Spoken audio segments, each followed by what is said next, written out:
This is the day the Lord has made. Let us rejoice and be glad in it. That exuberant call to worship was pre-printed on the back of the liturgy of the first church I ever served. So as a first-time seminary graduate, when I was going to lead my very first worship service as an official clergy in the Christian Reformed Church, I rehearsed these lines with zest. I even practiced it in the mirror. They rang the church bells. The congregation assembled. Beulah, seriously, that was her name, finished the organ prelude. I bounded into the pulpit. This is the day the Lord has made. And they looked back at me and intoned, "We will rejoice, and we will be glad in it."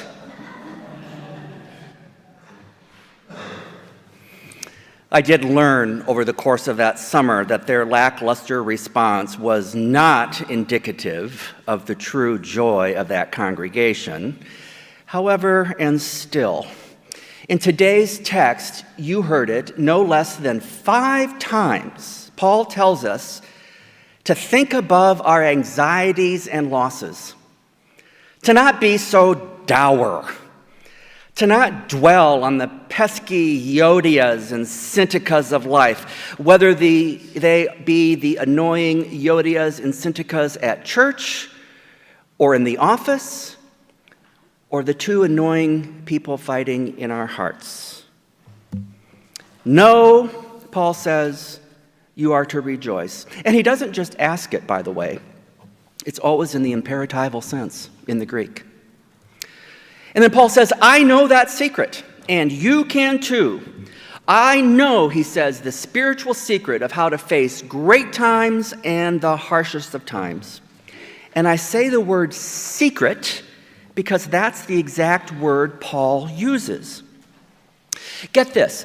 Paul is in prison, and he writes what, in my opinion, is the most joyous book of all the New Testament. And he says, from prison, I have learned the secret. I know what it is to live with plenty. I know what it's like to live with need. I know what it's like to go well fed. I know what it's like to be hungry. I know in any and in all circumstances, I've learned the secret on how to be joyful. So rejoice at all times and in all places. And I'm thinking about that text, and I have to admit that this last Thursday, after I paid Jack's Car Wash $10 to run my car through the car wash tunnel, and there was one bird in all of Oakland County and found my windshield to do its business, I'm just glad none of you were with me in my car, because I haven't mastered the secret of being joyous in all times and all places. I have to admit that when it comes to finding joy, I'm still very much a work in progress. Which raises the question for me of our text. Here's what I thought about. Well, Paul, if you know the secret, do you agree with me? Wouldn't it have been nice and convenient had he shared the secret with us? I stared at this text all week, and I'm telling you, Paul doesn't tell us what the secret is. He just says, I know the secret, and I want you to know that I know it. Seems to me like sharing the secret would have been kind of helpful. So if Paul isn't going to come right out and tell us what the secret is, we're going to have to do some digging to see if we can unearth it. So a good place to figure out what is the secret is just to remember the time and occasion of Paul when he wrote this letter. I've already told you, where is he? This is not some gorgeous, pure Michigan day where he writes this letter. He is in a prison cell. He has been commanded to go back to Rome, and you can read about his journey at the end of the book of Acts. It's quite a journey, believe me. You think you've ever had a bad trip, read his trip. The journey included a shipwreck, some deserted time on an island, a snake bite, and prior to that, he had made 3 missionary journeys, 3 for sure, some scholars think 4. And those 3 tours of the Mediterranean, cost him everything he had, personally, financially, spiritually. He was spent.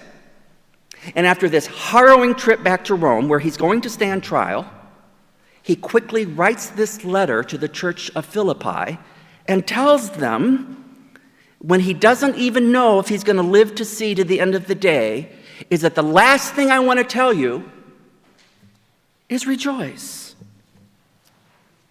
It's there that Paul writes the most joyous letter of the New Testament.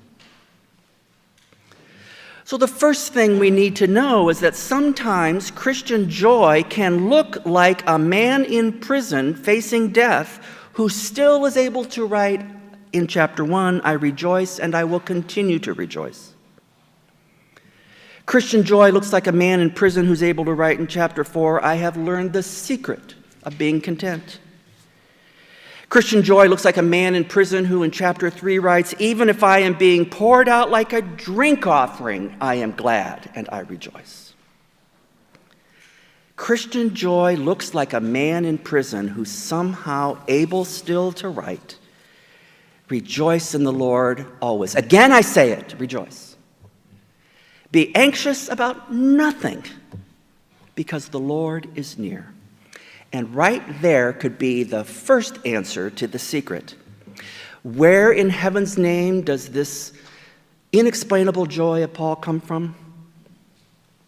From the cross. Christian joy, you see here, is cross-shaped joy. Look again. I've already told you this is the most joyful letter of all the New Testament, but it's also Paul's letter that focuses the most on the suffering of Christ.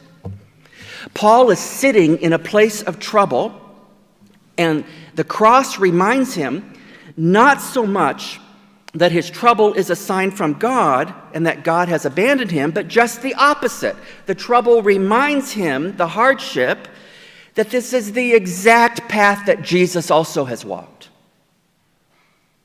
And if Jesus can walk it, so can I. So when he finds himself in a dark prison cell with his feet in shackles, guarded by pagan Roman soldiers, when he finds himself in a place where he can't live long, when he finds himself cold and hungry and isolated, he looks at the cross and says, but this is a Jesus place. And if Jesus did it, and if Jesus is with me, then I can do it too. That could be part of the secret. I always find it a joy when I'm asked to officiate weddings, and I just attended one last month. And weddings are always joyful events. The celebration is palpable and in the air. And the young couple I witnessed share their vows were giddy as they recited their vows. You've all seen them. They promised before God and family and friends to love each other no matter what, in sickness and health and joy and in sorrow and plenty and want. You know the drill. None of us were convinced that they pondered the words because, of course, they're never going to have sickness or hunger because they're so much in love. But sometimes I officiate weddings for people who are not so young and not so naive, and they come before God and family and friends to make those vows, even when they're far more experienced and wiser. Because for lots of different reasons, it's not the first time they've come before a minister to make those vows. Get this, they know full well, they've lived it, that every relationship involves sorrow and joy, sickness and health, want and plenty. They know the demands of that promise, yet they choose to do it over again. Why? I find that so amazing. They still choose love and all that entails. It's inspiring and beautiful. It's like a resurrection gift on the other side of hardship. Because I think a couple of that knows what sacrificial joy and love looks like. That sacrifice can bring joy.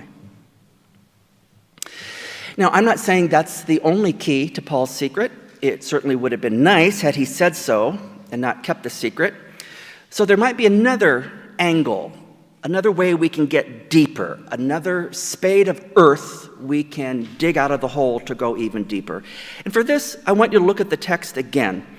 And this afternoon, and you all have to go home and read Philippians, what I want you to do, and maybe even mark this in your own Bibles at home, at the beginning of Philippians, just ask yourself the rhetorical question, what is not here?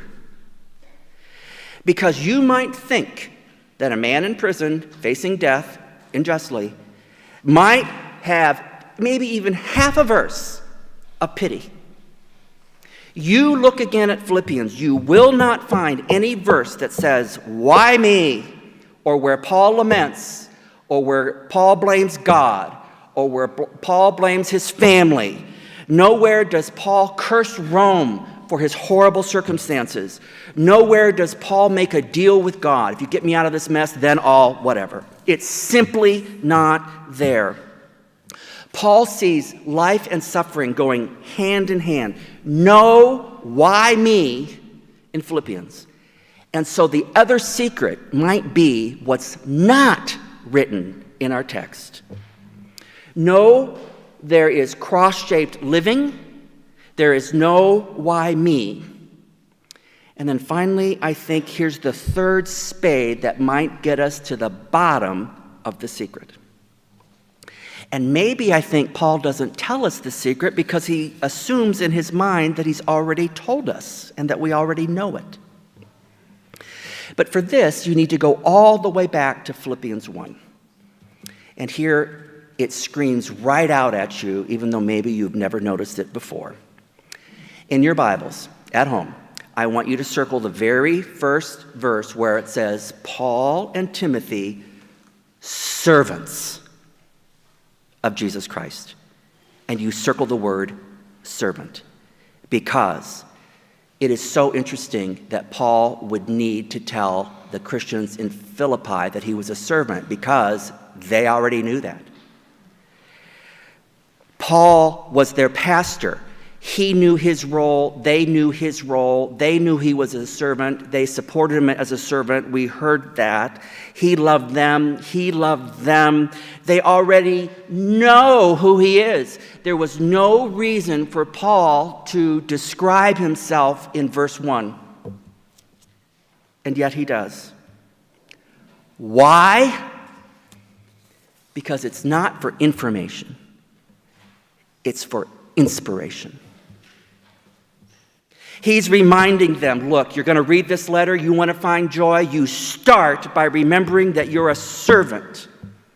And then he goes on, who says, who belongs to Jesus Christ. In our language, we'd say, Paul said, we belong. And just as Jesus Christ lived his life for me, now I live my life for him. And when I can do that, then every day is a holy day. Bring it on. Every day is a day of significance. It shakes my every moment, he says. That's the secret. When we trust that we belong to God and know it and live it, it changes everything, and it changes how we engage the world. And that's what the secret looks like. Remembering who you are, remembering whose you are. I am a child of God. You are children of God. We belong. We're servants. Paul, a servant, one who belongs to Christ. As Christ lived his life for me, I now live my life for Christ. That's the secret and my ultimate source of joy. You belong to God. That's not something you made happen. It came because of a deep, deep love that lives in the heart of God, a love that created you and called you by name. And in this world, with all of its disappointments and harshness and difficulty, that's the source of joy. when we know that every day is lived for God who lives for us, then when hardship comes, it doesn't make us hard. And you can experience heartbreak without becoming broken. So whatever this week brings, whether it be grief like no other, a disappointment that knocks the wind out of you, a painful memory that comes raging back, a hurt that won't heal, things that frighten, no matter what the day brings, you belong to Christ in plenty and in want, in sickness and in health, in joy and in sorrow. I didn't say it would be easy. Paul doesn't either. And I didn't say you would be happy. Paul never said that either. But joy, that I can promise. Don't believe me?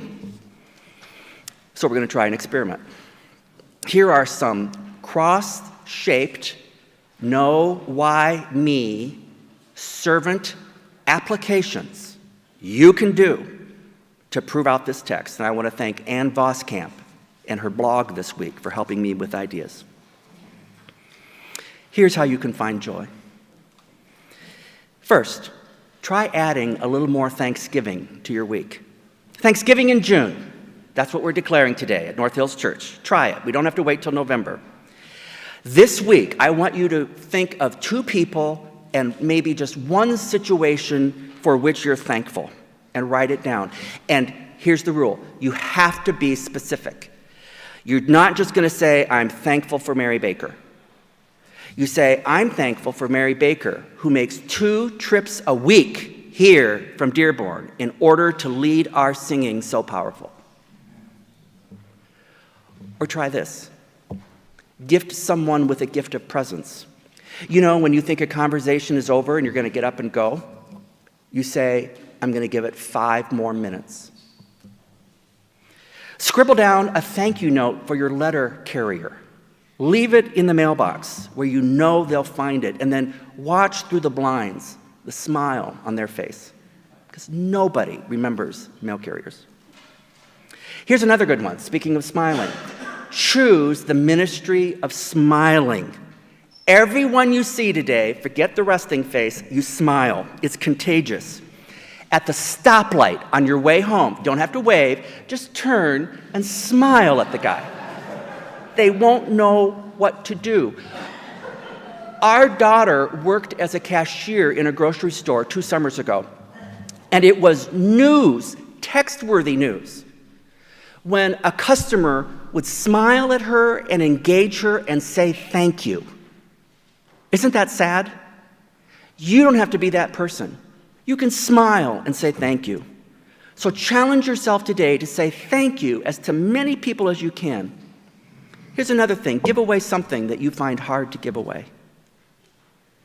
Call a parent or a child today and thank them for a good memory that's come to mind. Write a thank you note to someone in your past at least 10 years. Set 3 alarms on your phone tomorrow. Each time the alarm goes off, remember to pray for someone who is hurting, or remember to pray for our denominational synod this week. Invite just one person you've never invited into your social life. Invite them today to join you for something. Compliment someone today who would be easier not to compliment. Ask, how may I help today in as many ways and as many times as possible? You march up to someone today in the fellowship hall and you give them a hug because they're not expecting it from you.